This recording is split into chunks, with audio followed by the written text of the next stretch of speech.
Simula pa lang daw pero nahook na ang mga kapuso viewers sa pinag-uusapang primetime series na Love, Die, Repeat nina Jeneline Mercado at Sian Lim. Markado na sa mga manonood ang karakter ni Ultimate Star Jeneline Mercado bilang Angela at in-demand leading man Sian Lim bilang Bernard. Komento ng isang netizen sa GMA Drama Facebook page. Very interesting ang story. Refreshing ang tandem ni Jeneline at Sian. May chemistry silang dalawa. Can't wait for the upcoming episodes.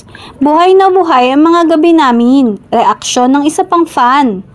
Sa isang panayam, sinabi ni Jen na super challenging ang kanyang role bilang Angela sa serye. Kung saan paulit-ulit niyang nararanasan ang araw kung kailan namatay ang kanyang asawa, played by Sian Lim. Isa to sa pinaka-challenging na role na ginawa ko sa 20 years ko sa industry. Parang ito na yung rurok noong drama talaga, pag-amin ni Jeneline. Say naman ni Sian na unang beses nakatrabaho si Jen.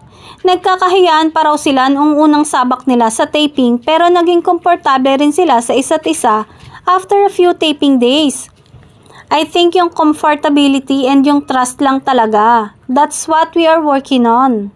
We really needed that trust na parang if may isang magkamali, nandyan yung isa para sumalo. Or nandyan yung isa para alalayan yung isa't isa.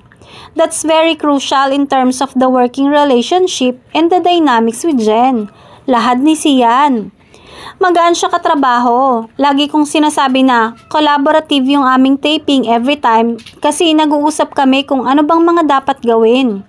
Samantala, nilinaw ng aktor na hindi daw siya apektado sa mga intrigang ikinakabit sa kanya.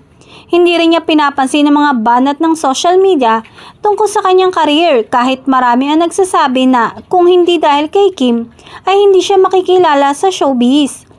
Kahit anong paninira laban kay Sian, wala daw epekto ito sa kasikatang kinalalagyan ngayon ng binata.